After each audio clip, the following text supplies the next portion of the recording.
नमस्कार, मी अमोल पाटील. सर्वप्रथम तुमचे या व्हिडिओमध्ये खूप खूप स्वागत.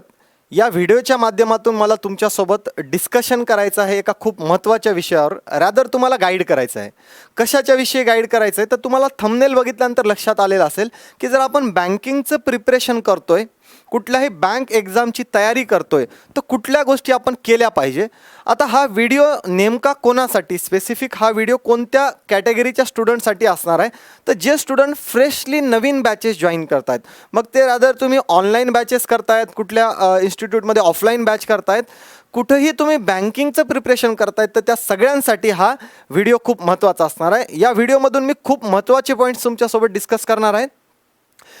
हा व्हिडिओ तुम्हाला बॅच स्टार्ट केल्यापासून, एखाद्या बॅच तुम्ही जॉईन केलेल्या आहेत, डेमो लेक्चर केलेले आहेत आणि त्यानंतर त्या बॅचला ॲडमिशन घेतल्यानंतर ती बॅच संपेपर्यंत त्या बॅचची तुमची स्ट्रॅटर्जी काय असली पाहिजे, अराउंड एखाद्या बँकिंगचा सिलेबस जो आहे तिन्ही सब्जेक्टचा असेल, रादर चौथा सब्जेक्ट म्हणजे जनरल अवेअरनेस, 3 सब्जेक्ट आपले बेसिक, क्वांट, रिझनिंग आणि इंग्लिश सोबत जनरल अवेअरनेस, हा सगळा प्रिपरेशनचा पार्ट जो आहे का क्लासमध्ये जवळपास 4 ते 4.5 महिने आणि क्वांटसारख्या विषयाला आपल्याला 5 महिन्याचा वेळ पण लागतो टीचिंगसाठी. तर मग या 5 महिन्यामध्ये आपली स्ट्रॅटर्जी काय असली पाहिजे एका बॅचच्या दरम्यान, तर त्या सगळ्या गोष्टी आपल्याला 1 बाय 1 या व्हिडिओच्या माध्यमातून बघायच्यात. सर्वप्रथम सगळ्यात महत्त्वाचं म्हणजे होळी आहे. तर होळीनिमित्त पहिले सगळ्यांना खूप खूप शुभेच्छा. आणि होळीनिमित्त संकल्प एज्युकेशनकडून तुम्हाला सगळ्यांना एक खास ऑफर आणलेले आहे. त्या ऑफरच्या बाबतीत पहिल्या 1 मिनिटात आपण काही इन्फॉर्मेशन घेऊया, त्यानंतर लगेच आपल्या विषयावर आपण येणार आहोत. फर्स्ट ऑफ ऑल, होळी आणि रंगपंचमी निमित्त आपल्याला संकल्प एज्युकेशनकडून आपल्या आय प्रथम ॲपवर जेवढ्याही बॅचेस अवेलेबल आहेत, मग त्याच्यामध्ये लाईव्ह बॅचेस असू द्या किंवा रेकॉर्डेड बॅचेस असू द्या, या सगळ्या बॅचेसवर फ्लॅट 30% डिस्काउंट आपण दिलेला आहे. ही ऑफर 24 तारखेपासून, 24 मार्चपासून 27 मार्चपर्यंत व्हॅलिड असणार आहे.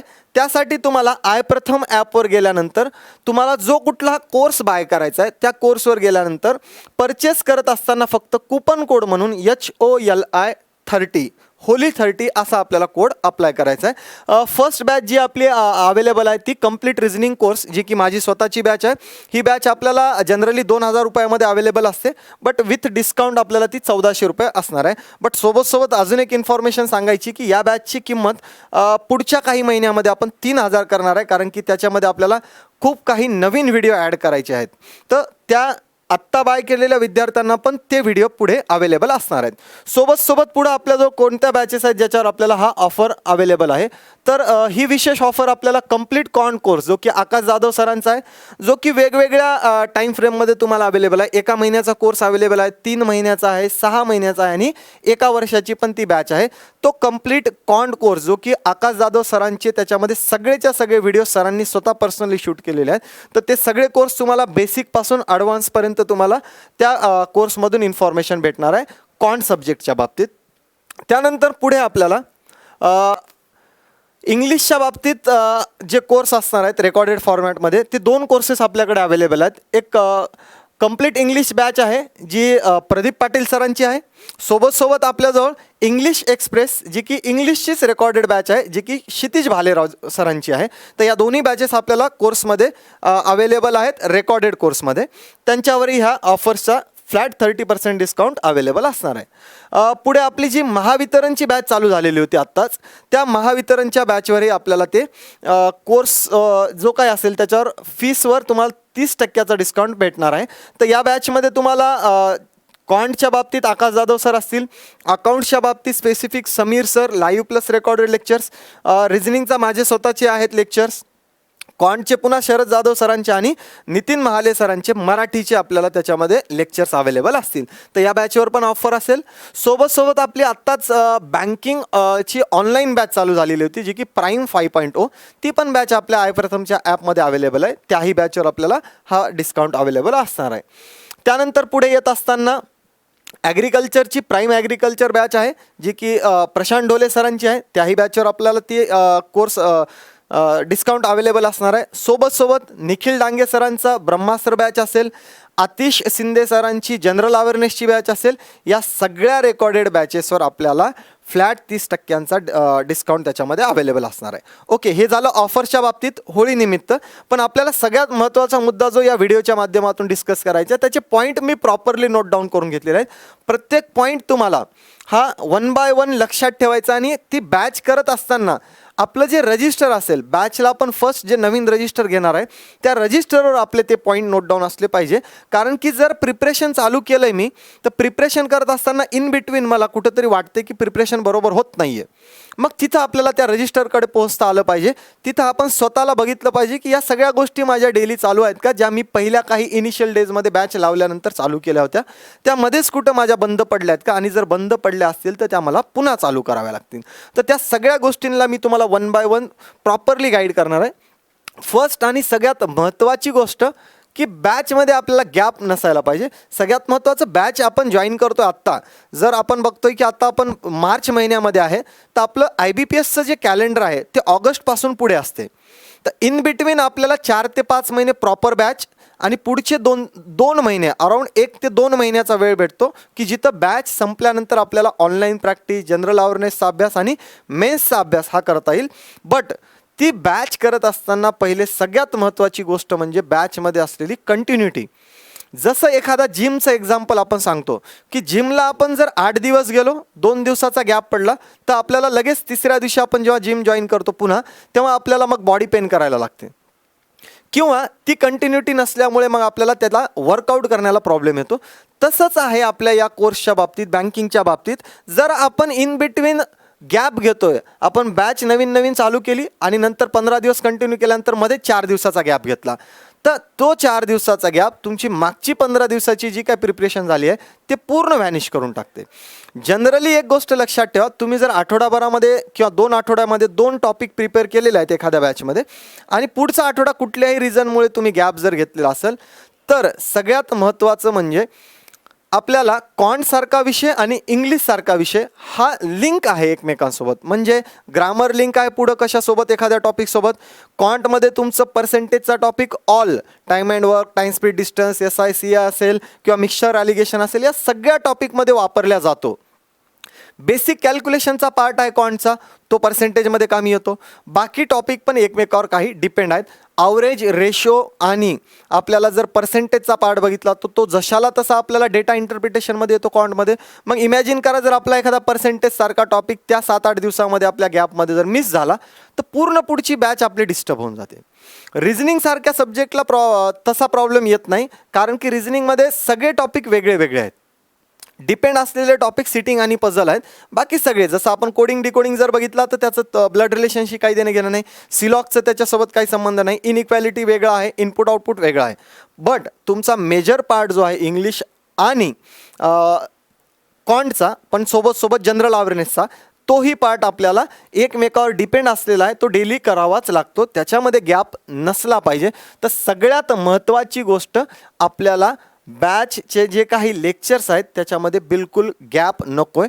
इन केस एखाद्या 2 दिवसाचा गॅप पडला आपला, तरी मागे झालेला पार्ट सगळा त्या पर्टिक्युलर फॅकल्टीला बोलून आपण रिवाईज करून घ्यायचा, त्या कन्सेप्ट क्लिअर करून घ्यायच्या आणि नंतरच पुढं जायचं. सेकंड थिंग, बॅचमध्ये चालू असताना होमवर्क नावाचा प्रकार आपल्याजवळ असतो. आता होमवर्क, आपण ग्रॅज्युएशन कंप्लीट झाल्यानंतर आपल्या डोक्यामध्ये कन्सेप्टच नाही आहे की आता ग्रॅज्युएशन झाल्यानंतर मला जॉबसाठी प्रिपरेशन करायचं आणि मी होमवर्क करू का. तर हा पहिला मुद्दा आपल्या मनातून काढून टाका की होमवर्क या वयात करायचं का.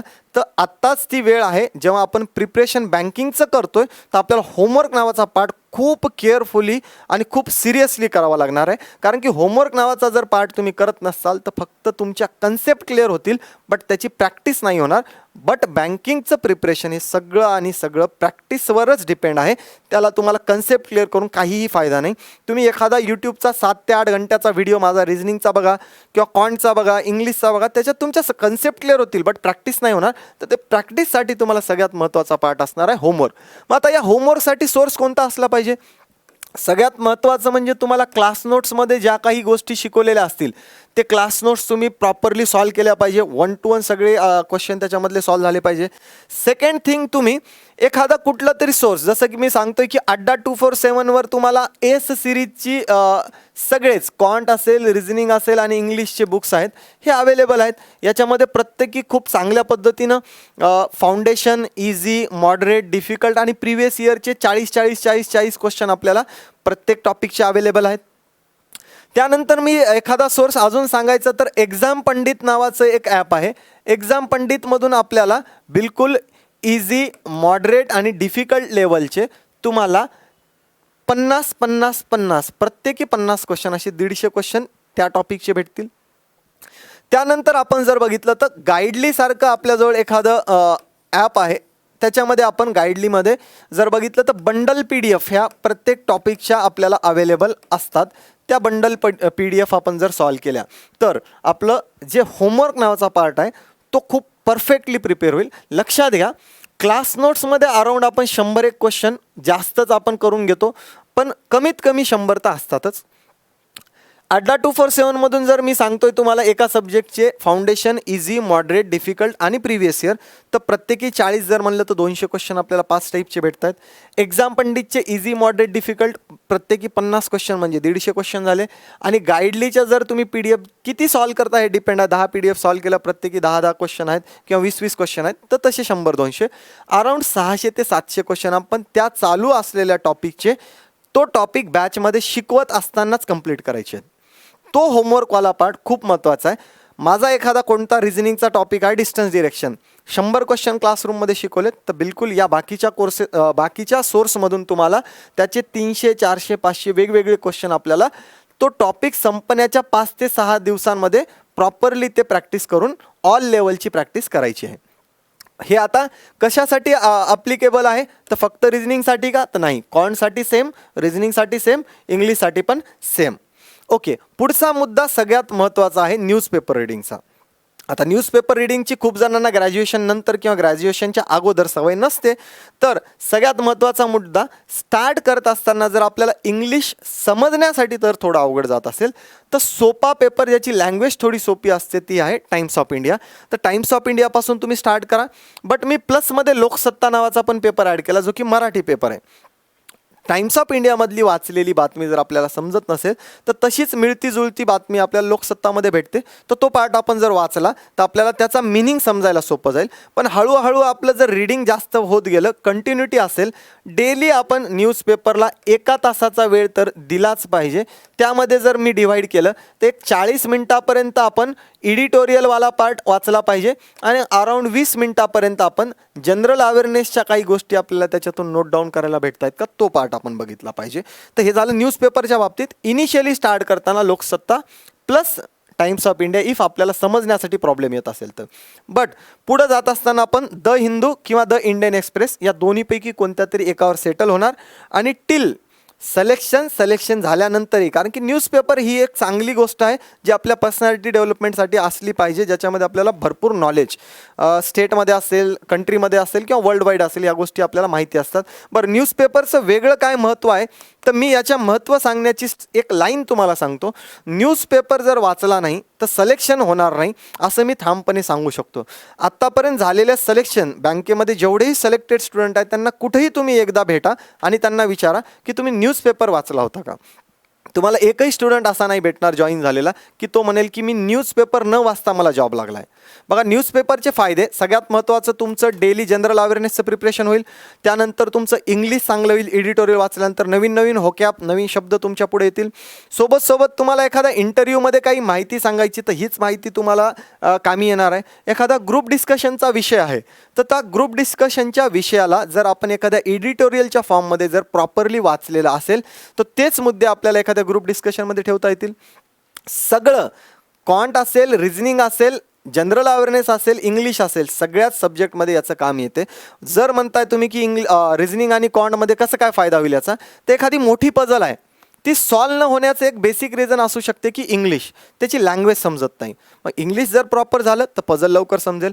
क्वांटमध्ये तुम्हाला अरिथमॅटिकचा क्वेश्चन आहे, क्वांटमध्ये तुम्हाला एखादं केसलेट आहे, ते समजण्यामागं तुमचं इंग्लिश कसं आहे हे महत्त्वाचं आहे. जर इंग्लिश प्रॉपर आहे तर क्वेश्चन पण इझिली समजेल. तर या सगळ्या गोष्टी प्रॉपरली एखादं सिलेक्शन डिपेंड आहे म्हणू शकतो मी तुम्हाला, कारण की 4 ते 5 सब्जेक्ट तुमचे इंग्लिश न्यूजपेपर रिडिंगमधून पण कव्हर होतात. हा झाला न्यूजपेपरच्या बाबतीतला मुद्दा. हे आपल्याला बॅच चालू असताना गोष्टी करायच्यात, लक्षात घ्या. 1 तासाचा हा आपल्याला न्यूजपेपर रिडिंगचा टाईम काढायचा आहे.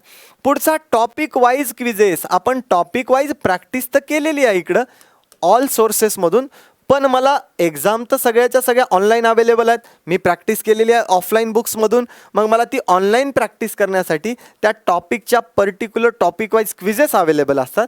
त्यासाठी आपण गाईडलीचं ॲप यूज केलं. स्मार्ट किडासारख्या ॲपमध्ये तुम्ही सिटिंग अरेंजमेंट नुसतं नाव टाकलं तर तुम्हाला 500 ते 1000 क्विजेस या फ्री भेटतील. आणि त्या क्विजेसची लेंथ 5 ते 7 मिनिट, मॅक्सिमम 10 मिनिटापर्यंत आहे. तर ते आपल्याला इझिली अवेलेबल होऊन जातात आणि इझिली आपण 2 लेक्चरचा गॅप, जर तुमचे डेली 4 लेक्चर असतील तर फर्स्ट लेक्चरच्या अगोदर जर 10 ते 15 मिनिटाचा वेळ भेटत असेल तर तिथं 2 क्विजेस, 2 लेक्चरच्या मध्ये जर आपल्याला 10-10 मिनिटाचा गॅप भेटत असेल तर तिथं 1-2 क्विजेस. तर ह्या टाईम आपण वाचून आपण ह्या क्विजेस देऊ शकतो, झालेल्या टॉपिकच्या टॉपिक वाईज क्विजेस. मग तुम्ही पुढं टेक्स्टबुकसारखा ॲप जर बाय केलेला असेल एखादा कोर्स, त्याच्यामधून टेस्ट सिरीजवाला पार्ट, तर तिथेही तुम्हाला ते अवेलेबल आहे. आणि अड्डा 247 सारख्या ॲपमध्ये पण ते अवेलेबल आहे. बट गाईडली आणि स्मार्ट किडामध्ये तुम्हाला जास्तीत जास्त फ्री कंटेंट पण अवेलेबल असेल. पुढे येत असताना डेली क्विजेस. आता हा टॉपिक वाईज क्विजेसचा पार्ट आहे, जे शिकवलेले टॉपिक असतील बॅचेसमध्ये, शिकवलेले टॉपिक आहेत त्यांची आपण ऑनलाईन प्रॅक्टिस करतोय, ऑनलाईन प्रॅक्टिस. आणि ही आहे आपली डेली क्विजेसवाला पार्ट, जो की मी स्पेसिफिक तुम्हाला रेफर करेल की तुम्ही अड्डा 247 सारख्या किंवा गाईडली सारख्या ॲपमधून करा. याच्यामध्ये नेमका फरक काय आहे? टॉपिक वाईज क्विजेसमध्ये शिकवलेल्या गोष्टी आपल्याला भेटतील, डेली क्विजेसमध्ये नवीन नवीन क्वेश्चन अपडेट होत जातील रोज. जसं अड्डा 247चं जर तुम्ही ॲप बघितलं तर क्विजेस सेक्शनमध्ये डेली क्विजेसमध्ये जा तुम्ही. तिथं गेल्यानंतर तुम्हाला specific logical reasoning, quantitative aptitude, general awareness, all सब्जेक्टचे क्विजेस अवेलेबल आहेत आणि त्या डेट वाईज आहेत. मग आपल्याला आजची जर तारीख आपण कन्सिडर केली तर आजच्या डेटमधल्या 4 ते 6 क्विजेस, आत्ता कोणत्या एक्झाम जर आपल्या रिसेंटली ॲड आलेल्या आहेत तर त्याच्या रिलेटेड काही मिसलेनियस क्विजेस, ह्या सगळ्या क्विजेस आपल्याला प्री मेन्स प्रिवियस इयर या फॉर्मॅटमध्ये अवेलेबल आहेत. तर आपलं एक काम असलं पाहिजे की रोजच्या रोज डेट वाईज, जी डेट चालू आहे त्या डेट वाईज आपल्या क्विजेस कंप्लीट झाल्या पाहिजे. बट याच्यासाठी आपल्याला 2 ते 3 टॉपिक आपल्या बॅचेसमध्ये शिकवलेले झालेले पण पाहिजेत, तर आपल्याला त्या पद्धतीने ते देता येतील. बट इनिशियली आपण टॉपिक वाईज क्विजेस आणि नंतर डेली क्विजेसवर येणार. बरं, सेक्शनल टेस्टवाला पार्ट आपण कधी द्यायचा आहे? म्हणजे कॉन्टची मला फक्त प्रिलिम्सची टेस्ट द्यायची आहे, जी की 20 मिनिटाची आहे. त्याच्यात 35 क्वेश्चन आहेत. रिझनिंग सेम, इंग्लिशमध्ये 30 क्वेश्चन आहेत, ज्याला आपल्याला 20 मिनिटाचा वेळ आहे. तर ही सेक्शनल टेस्टसाठी मी स्टार केला आहे. तर हा स्टार याच्यासाठी की आपल्याला अराऊंड 4, 5 किंवा 6 टॉपिक, जर म्हणजे मी म्हणू शकतो की अर्धा सिलेबस जर तुमचा संपलेला आहे, बॅचमध्ये शिकून झाला आहे, त्याची मी ऑफलाईनमधून प्रॉपर प्रॅक्टिस केली, मी त्याची प्रॉपर डेली टॉपिक वाईज पण ऑनलाईन क्विजेस दिलेले आहेत आणि त्याच्या मी डेलीच्या क्विजेस पण दिलेल्या आहेत. तर माझी offline plus online basic preparation माझं झालेलं आहे. क्विजेस फॉर्मॅटमध्ये मी ऑनलाईनचं प्रिपरेशन केलं. आता थोडं त्याच्या पुढं जाऊन मला त्याच्या 30 मिनिटाचा 20 मिनिटाचा जो पार्ट असेल तो कंटिन्यू सॉल्व करून मला मार्क भेटत आहेत का? मला कंटिन्यू सॉल्व केल्यानंतर क्वेश्चन सिलेक्शन बरोबर होते का? माझी ॲक्युरेसी बरोबर असते का? माझी स्पीड बरोबर राहील का? या सगळ्या गोष्टी मला सेक्शनल टेस्टच्या माध्यमातून भेटून जातील, ज्या की मला 5 ते 6 टॉपिक झाल्यानंतर त्या सब्जेक्टच्या देता येतील. पुढे डेली जनरल अवेअरनेससाठी मी इथं लिहिलेलं आहे की ॲटलिस्ट 30 मिनिटाचा वेळ तुम्ही डेली जनरल अवेअरनेससाठी द्या. आता जनरली तुम्ही जर मागच्या एक्झाम जर त्याचं प्रॉपर ॲनालिसिस केलं आहे मेन्सचं स्पेसिफिक, तर SBI PO, IBPS PO सारखा मेन्स जर बघितला आपण, तर क्वांट आणि रिझनिंग सध्या डिफिकल्टी लेवल इतकी जास्त आहे की त्याला स्कोरिंग सब्जेक्ट नाही म्हणता येणार. इवन आपल्याला काही काही ठिकाणी 0 ते 5 असे एवढेच क्वेश्चन सॉल्व होत आहेत क्वांट आणि रिझनिंगमध्ये. तर तशा ठिकाणी जनरल अवेअरनेसवाला पार्ट आपल्याला प्री निघाल्यानंतर मेन्स या 20 ते 25 दिवसाच्या गॅपमध्ये पूर्ण 7 ते 8 महिन्याचं जनरल अवेअरनेस प्रिपेअर करणं पॉसिबल नाही. त्यामुळे माझं सांगणं असेल की 30 मिनटं कमीत कमी आपण हे Adda247 सारखं जे ॲप आहे, ज्याच्या डेलीच्या डेली जी के अपडेट येते, किंवा दुसरं यूट्यूबचं कुठलंही एखादं चॅनल आहे, स्टडी IQ सारखं एखादं तुमचा डेलीचा सोर्स आहे, ज्याच्या डेली आपल्याला जनरल अवेअरनेसच्या गोष्टी दिलेल्या असतात, त्याच्या आपल्या जनरल अवेअरनेसच्या नोट ह्या आपल्या तयार असल्या पाहिजे. हे रोज जर तुम्ही केलं पुढचे 4 ते 5 महिने आपल्या बॅचेस संपेपर्यंत, तर या 4 ते 5 महिन्यामध्ये तुमचं इतकं चांगलं प्रिपरेशन जनरल अवेअरनेसचं होईल, तर त्याचा तुम्हाला एकदा 6-6 महिन्याचा अभ्यास करण्याची गरज पडणार नाही. फक्त त्याची मेथड अशी पाहिजे, डेली आपण जर 7 दिवस केलेला आहे जनरल अवेअरनेस कोणत्याही सोर्समधून, Adda247 मध्ये आपल्याला द हिंदू रिव्ह्यू असेल, स्टडी IQचे व्हिडिओ असतील गौरव गर्ग सरांचे, किंवा आतिश शिंदे सर आपले जे डेली घेतात त्यांचं यूट्यूबचं चॅनल असेल, या सगळ्या गोष्टीमधून तुम्ही 7 दिवसाचा अभ्यास एकदा केला, तर मग कोणत्याही एका प्लॅटफॉर्मवरून आपण वीकली PDF जनरल अवेअरनेसची घ्यायची आणि त्या वीकली PDFमधून मागच्या आठवड्यात जे आपण अभ्यास केला आहे तो पूर्ण रिवाईज करायचा. पुन्हा मग मंथली महिन्याभराच्या 4 आपण जर आठवड्याचे आपण प्रिपरेशन प्रॉपर केलं तर मग मंथली PDF आपण तिथं त्या सेक्शनची आपण जनरल अवेअरनेसच्या रिलेटेड आपण हे करणार आहे, रीड करून घेणार आहे. पुढे येतो अरिथमॅटिकवाला पार्ट. आता अरिथमॅटिकवाला पार्ट म्हणजे कोणते टॉपिक, थोडं पुढच्या स्लाईडवर येऊ आपण.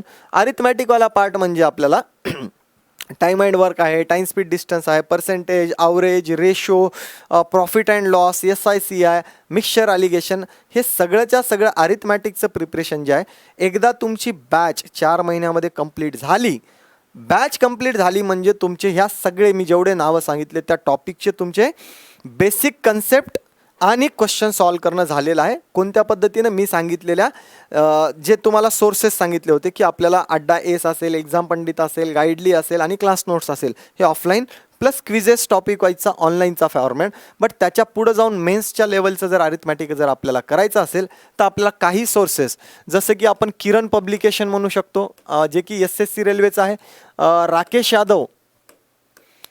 यादव सरांचं आहे, किंवा आपण एक्झाम पंडितमध्ये जरी बघितलं तर एक्झाम पंडितमध्ये अरिथमॅटिकचा पार्ट तुम्हाला इझी, मॉडरेट, डिफिकल्ट लेवलचा अवेलेबल असणार आहे. तर या पहिल्या 2 पैकी एक कोणतं तरी आयदर ऑरमध्ये राकेश यादव सरांचं जर केलं तर खूप चांगलं असेल, आणि नंतर एक्झाम पंडित त्याच्या जोडीला आपण इझी, मॉडरेट, डिफिकल्ट.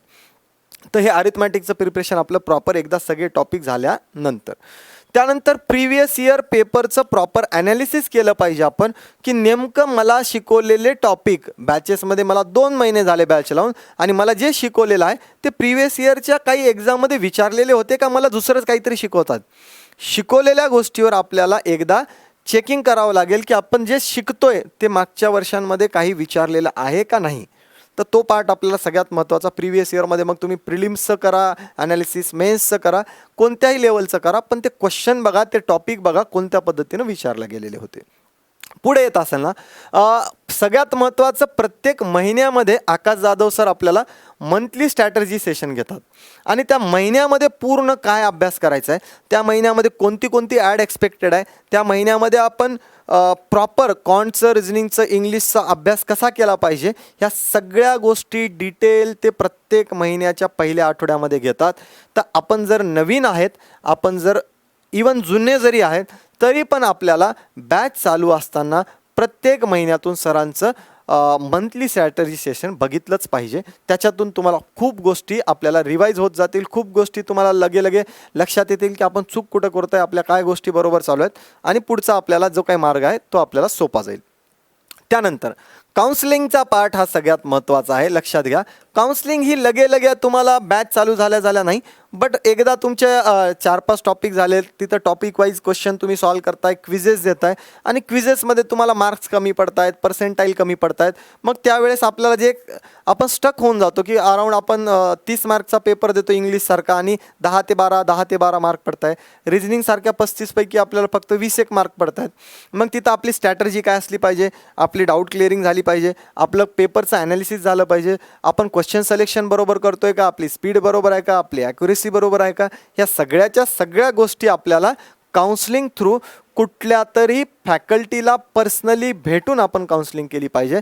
बघा, काउन्सिलिंग झाली नाही प्रॉपर तर पुढचा रस्ता क्लिअर असणार नाही, आणि विदाऊट काउन्सिलिंग तुमचं सिलेक्शन थोडं अवघड जाईल. कारण की काउन्सिलिंग म्हणजे तुम्हाला प्रत्येक महिन्याला किंवा प्रत्येक 15 दिवसाला त्या फॅकल्टीला भेटल्यानंतर तुमच्या बाबतीत अपडेट देता येईल की माझा स्कोर इथपर्यंत आहे, याच्यामध्ये मला डाऊट आहे, माझा जनरल अवेअरनेस वीक आहे का, माझं इंग्लिश वीक आहे का, माझं कॉन्ट वीक आहे, मी त्याला कसं ओव्हरकम केलं पाहिजे, हा सगळ्याचा सगळा पार्ट तुम्हाला 10-10 दिवसाला 15-15 दिवसाला काउन्सिलिंगच्या पार्टमधूनच क्लिअर होऊ शकतो. तर काउन्सिलिंग ही सगळ्यात महत्त्वाची गोष्ट आपण म्हणू शकतो. एखाद्या प्रिपरेशन बँकिंगचा एक आत्मा जर म्हणला तर हे काउन्सिलिंग आहे, ते हे असलं पाहिजे.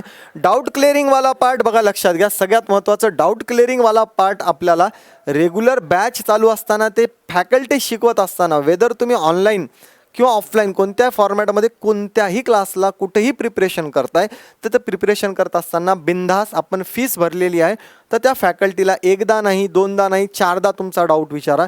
नाही तर होते असं जनरली, हा अनुभवातून सांगतोय की होते जनरली असं की 100 जणाच्या बॅचमध्ये 7-8 जणांचा जर डाऊट आहे तर ते विचारत नाही, कारण की बाकीचे लोक म्हणतात नो डाऊट पुढे चला. मग आता त्या नो डाऊटमध्ये बाकीच्या 2-4 जणांना वाटते की आपणच डाऊट कसा विचारायचा. पण जर तुम्ही तो डाऊट तसाच ठेवला तर तो पूर्ण बॅच संपेपर्यंत आणि एक्झामपर्यंत तसाच राहील, तो कधीच क्लिअर होणार नाही. त्यापेक्षा तुमच्या एकट्याचा डाऊट आहे, 200ची बॅच आहे, तरीही तिथं तुम्ही हात वर करायचा आणि तो डाऊट विचारून घ्यायचा त्या रिस्पेक्टिव्ह फॅकल्टीला. ओके. आणि सोबत आपल्या इथं जर संकल्पचं बोलायचं तर प्रत्येक विषयाला आपल्याजवळ डाऊट क्लिअरिंग फॅकल्टी आहेच. तर त्या प्रत्येक डाऊट क्लिअरिंग फॅकल्टीकडून आपण आपल्या डाऊट, जर त्या पर्टिक्युलर टाईममध्ये फॅकल्टी अवेलेबल नाही तर आपण डाऊट क्लिअरिंग फॅकल्टीकडे जायचं आणि त्यांच्याकडून त्या पर्टिक्युलर क्वेश्चनचा आपण डाऊट क्लिअर करून घ्यायचे. आणि सगळ्यात महत्त्वाचं ज्याच्यासाठी मी क्वेश्चन मार्क टाकलेला आहे ती गोष्ट म्हणजे, आत्तापर्यंत मी जेवढा 7-8 वर्षांचा टीचिंगचा अनुभव घेतला त्यातून सांगतो की सगळ्यात महत्त्वाची गोष्ट आहे की आपण बॅच जॉईन केल्यानंतर बॅच संपेपर्यंत एखाद्या फॉर्मला अप्लायच करत नाही. पण हे सगळ्यात चुकीचा मार्ग आहे, कारण की तुम्ही दिलेली पहिली एक्झाम आणि तुम्हाला लागलेला पहिला जॉब त्याच्यातूनच भेटेल असं कधी होणार नाही. तुम्ही पहिले 10 ते 15, 20 एक्झाम्स अशा असतील की फक्त तुम्हाला अनुभव येत जाईल, माझं कुठं चुकतंय, मला कुठं स्ट्रेस आला, एखाद्या एक्झाममध्ये मला मार्क कमी पडले, एखाद्या एक्झाममध्ये मी सेक्शनमध्ये एकच क्वेश्चन सॉल्व करत बसलो 20 मिनिट. हे सगळे अनुभव तुम्हाला, तुमची ॲक्युरसी, स्पीड हे हळूहळू येत जातील. त्यामुळे सगळ्यात महत्त्वाची गोष्ट म्हणजे काय आहे, कोणताही आलेला फॉर्म असेल जे पण इलिजिबल आहे म्हणजे काय, तुमचं ग्रॅज्युएशन कंप्लीट आहे तर ग्रॅज्युएशन कंप्लीट असलेले सगळे फॉर्म, वेदर ते बँकिंगचे आहेत, रेल्वेचे आहेत, SSCचे आहेत, मॅटर करत नाही, ते सगळेच्या सगळे. तुम्ही अंडर ग्रॅज्युएट आहेत तर अंडर ग्रॅज्युएटसाठी 10+2 किंवा RBI अटेंडंट, नाबार्ड अटेंडंट सारख्या जर एक्झाम आहेत त्या सगळ्याच्या सगळ्या. नाही तर जनरली आपल्या मनामध्ये असं असते की आमचा आत्ताच बॅच आलेली आहे, आमचा सिलेबसच झालेला नाही, माझा अभ्यासच झालेला नाही, मी फॉर्म कसा अप्लाय करू. माझं क्लिअर कट म्हणणं आहे, जर वर्षभरात 100 फॉर्म निघत असतील तर 100 पैकी 100 अप्लाय करा. आपल्याला जॉब एकाची गरज आहे, 100 पैकी एखादा तरी भेटेल. जर तुम्ही अराउंड मार्चमध्ये एखादी बॅच लावली आणि मार्चमध्येच एखादी ॲड आली, लगे बॅच लावली त्याच दिवशी, तर त्याची एक्झाम काय त्याच दिवशी नाही ना, 2 महिन्यानंतर एक्झाम असेल त्याची. कारण फॉर्म भरणार, त्याचं ॲडमिट कार्ड येणार, प्रीची एक्झाम होणार, तर त्या 2 महिन्यामध्ये तुम्ही बॅच लावली तर काहीतरी शिकवलेलं असेल. सगळंच्या सगळं नाही तर अर्धं तर सॉल्व करता येईल. तर हा सगळ्याचा सगळा पार्ट तुम्हाला कुठून अनुभवातून येऊ शकतो, तर एखादा फॉर्म अप्लाय केल्यानंतर. तुम्हाला सगळ्यात महत्त्वाची गोष्ट ही असणार आहे की बॅच चालू असताना, वेदर बॅचचा फर्स्ट डे आहे, बॅच 1 महिना झाली, बॅच संपली किंवा अभ्यास झाला किंवा नाही झाला, सगळेच्या सगळे फॉर्म, बँकिंग, रेल्वे, SSC, बँकिंगमध्ये स्पेसिफिक SBI असेल, IBPSचं कॅलेंडर असेल, RBI असेल, नाबार्ड असेल, ESIC असेल, महावितरण असेल, महाजनको असेल, महाट्रान्सको असेल, जिथं आपण इलिजिबल आहे त्या सगळ्याच्या सगळ्या फॉर्मला आपण अप्लाय केलं पाहिजे. हे सगळ्यात महत्त्वाची गोष्ट.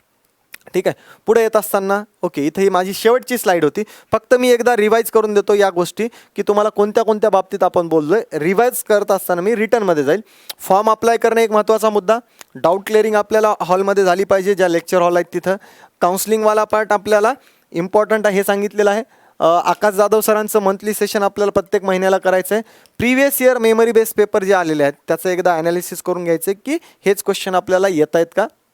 अरिथमॅटिकवाला पार्ट कसा प्रिपेअर करायचा आहे, त्याचे सोर्स काय असले पाहिजे हे पण आपल्याला डिटेलमध्ये मी सांगितलं आहे. त्यानंतर डेली जी केसाठी 30 मिनिटाचा वेळ, एखादा अड्डा 247चा ॲप आहे त्याच्यामध्ये किंवा एखादा स्टडी IQचा आहे, मी त्या बाबतीत ऑलरेडी सांगितलं आहे, ते तुम्हाला करायचं आहे. सेक्शनल टेस्ट तुम्हाला अर्ध्या सिलेबसच्या नंतर हळूहळू स्टार्ट करायचे आहेत. डेलीच्या क्विजेस नवीन नवीन क्वेश्चन अपडेट होतील त्यासाठी पाहिजेत. आणि टॉपिक वाईज क्विजेस, जो टॉपिक शिकवलेला आहे त्या टॉपिकच्या गाईडलीमधून असेल, स्मार्ट किडामध्ये असेल किंवा टेक्स्टबुक अड्डामधून असेल, इकडून आपल्याला टेस्ट द्यायच्या आहेत. सगळ्यात महत्त्वाचं म्हणजे important thing is newspaper reading. तर हा पार्ट आपला एकही दिवस न चुकता करायचा आहे. बघा, याच्यासाठी एक गोष्ट अजून सांगतो, कॉन्ट रिझनिंग इंग्लिशचा जर तुमचा एखादा टॉपिक मिस झाला तर तो पुन्हा करणार, तुम्ही रिवाईज करणार, नो डाऊट त्याचं रिव्हिजन होईल, तो टॉपिक पण परफेक्ट होईल. पण कोण असं आहे की मागच्या आठवड्यामध्येच एखादा न्यूजपेपर नाही वाचला तर ते या आठवड्यात न्यूजपेपर वाचत बसेल? नाही. न्यूजपेपर कालचा आजसाठी जुना होतो, म्हणून तो रोजच्या रोज तेव्हाच्या तेव्हाच वाचला पाहिजे. ठीक आहे. तर ही सगळ्यात महत्त्वाची सवय तुम्हाला नवीन बॅच लावल्यानंतर असली पाहिजे. रेग्युलर होमवर्कचा सोर्स काय असला पाहिजे आणि बॅचमध्ये गॅप का नसला पाहिजे, ह्या पण गोष्टी मी याच्यामध्ये सांगितल्यात. बघा, बँकिंगचं प्रिपरेशन करताना नवीन तुम्ही प्रिपरेशन स्टार्ट केलं आहे, कुठली ऑनलाईन किंवा ऑफलाईन बॅच जॉईन केलेली आहे, तर त्या बॅच जॉईन करत असताना तुम्हाला या सगळ्या गोष्टीचे पॉईंट तुमच्या रजिस्टरवर नोट डाऊन असलेच पाहिजेत. तुमच्या रजिस्टरवर नोट डाऊन असले पाहिजे. आणि कुठंही मध्ये अडचण आलेली असेल तर ती अडचण आपल्याला त्या पॉईंटमधून क्लिअर झाली पाहिजे की माझी ही 6 पॉईंटची चेकलिस्ट आहे. जनरली पहिली चेकलिस्टमध्ये बॅच रेग्युलर करणे, सेकंड थिंग मला होमवर्क करणे त्याच्या वेगळ्या वेगळ्या सोर्समध्ये, तिसरी गोष्ट टॉपिक झाला त्याच्या क्विजेस देणे, 4-5 टॉपिक झाले सेक्शनल टेस्ट देणे, न्यूजपेपर रोज वाचणे आणि जनरल अवेअरनेसला 30 ते 40 मिनिटाचा, आणि सगळ्यात महत्त्वाचं शेवटी म्हणजे फॉर्म जो कोणता येईल ज्याला आपण इलिजिबल आहे ते फॉर्म अप्लाय करणे. ह्या सगळ्या गोष्टी मला तुम्हाला या व्हिडिओच्या माध्यमातून सांगायच्या होत्या. फक्त शेवट करण्याआधी एकदा मी होळीच्या ऑफरच्या बाबतीमध्ये पुन्हा एकदा तुम्हाला सांगून देतो, आपल्या जेवढ्या काही ऑनलाईन बॅचेस आहेत ज्या रेकॉर्डेड फॉर्मॅटमध्ये असतील किंवा लाईव्ह फॉर्मॅटमध्ये असतील, त्या सगळ्या बॅचेसला आपल्याला 24 मार्च ते 27 मार्च या दिवसांमध्ये होळीची स्पेशल ऑफर फ्लॅट 30% डिस्काउंट असणार आहे. हा डिस्काउंट आपल्याला अवेलेबल करण्यासाठी बॅच परचेस करत असताना HOLI 30 होली 30 हा कोड यूज करायचा आहे, ज्यामध्ये माझा कंप्लीट रिझनिंग कोर्स तुमच्यासाठी अवेलेबल असणार आहे, ज्यामध्ये तुम्हाला कंप्लीट कॉन्ट कोर्स आकाश जाधव सरांचा अवेलेबल असणार आहे, त्यामध्ये तुम्हाला इंग्लिशचे 2 कोर्सेसचे ऑप्शन असतील, प्रदीप पाटील सरांचा कोर्स असेल, क्षितिज भालेराव सरांचा कोर्स असेल, त्यानंतर महावितरणची बॅच, ती महत्त्वाची बॅच आहे ती तुम्हाला, किंवा ऑनलाईन बॅच ज्यांना करायची असेल, ऑनलाईन लाईव्ह प्लस रेकॉर्डेडवाली बॅच, त्यांच्यासाठी प्राईम 5.0 बॅच असेल. त्यानंतर शेवटी prime agriculture batch Prashant Dhole सरांची, निखिल डांगे सरांचं ब्रह्मास्त्र असेल किंवा आतिश शिंदे सरांचे जनरल अवेअरनेसची बॅच असेल. ह्या सगळ्या गोष्टी तुम्हाला ऑफरच्या माध्यमातून अवेलेबल आहेत. बट व्हिडिओच्या स्टार्टिंगला मी जो मुद्दा ठेवलेला आहे की बॅच स्टार्ट केलेली आहे, बँकिंगचं प्रिपरेशन स्टार्ट केलेलं आहे, तर मग ह्या गोष्टी नक्की करा. ह्या गोष्टी आपल्याला करायच्या आहेत. नक्की हा व्हिडिओ तुम्ही नवीन बँकिंग करणाऱ्या मुलांपर्यंत जास्तीत जास्त शेअर करायचा आहे आणि याच्यातल्या दिलेल्या प्रत्येक मुद्द्यावर विचार करायचा आहे. एखादी बॅच करत असताना हे तंतोतंत मुद्दे आपल्याला पाळायचे आहेत. सिलेक्शनवाला पार्ट नक्कीच तुमच्या पदरात लवकरात लवकर पडेल अशी मी तुम्हाला शुभेच्छा देतो आणि हा व्हिडिओ थांबवतो. धन्यवाद.